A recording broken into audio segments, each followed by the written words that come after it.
جیارا بشکا زوری هاولاتین سنور قضا آمدیه لسر برهم نافخویه.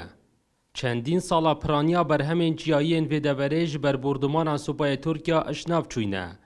و خلق نشد مفایج برهمی ور بگرید. ده اف سالا دا سوپای ترکیا بتنه سیروش مولد به هاولاتین چند گندین قضا آمدیه دایه بچن برهم خو خرفه بکن. که افریدانه بچکا برفره بید خلد بتر استفاده لکد خلد بتر معلومات آوردی بتر دشت هانو چونو کرد یکی هایت خلال 3 روز دا احتمالا مثلا نساخه کبی فرار نکبی نشب چید وقت بنا 4 و 5 روز احتمالا مجال دی بویی چه بید دیگه مثلا سرامل که خواهد کسماقه که زانه گویش که هر ظروفه که تت هر وقتا که تت تشتک ما یه گنداد گهید مثلا جوره که گویش که که زانه که سماقه هر یک ورزه که داد تت همین گله نهن جدوان ورزه دا همیه که محاوله هم برای حکومت تحریمه و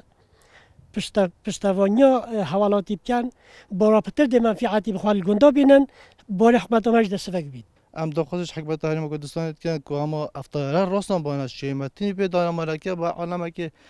ها گلک نزدیک سن شورای نه درامات خوی هلوی بردای سبب وان طیاره يعني متناش خود دقيقة يجي مرتاح بيه شغال شي دي شوادي حتى سبيد الطيارة كشف ديالي يعني مبنى مرتاحة كاين شي بازي خو بردات كاين شي تانا بستاني خو يعني باربي قال بيا مراته هاولاتین وان گندان دبیجن او سی روژن بوهادین دیار کرن او نشاین همی برهمن خو ابدس خو و بینن. که مجالی بچه با فرات لیکن با خالکی بچن تشت خو بینن مثلا اول گنده ما بین سگیری گنده کی بچه کی دیره خالکی میل دهو که 3 روز یلک کمن بین ابدیت خو بینن مثلا تریا سماقه کازانه گیزه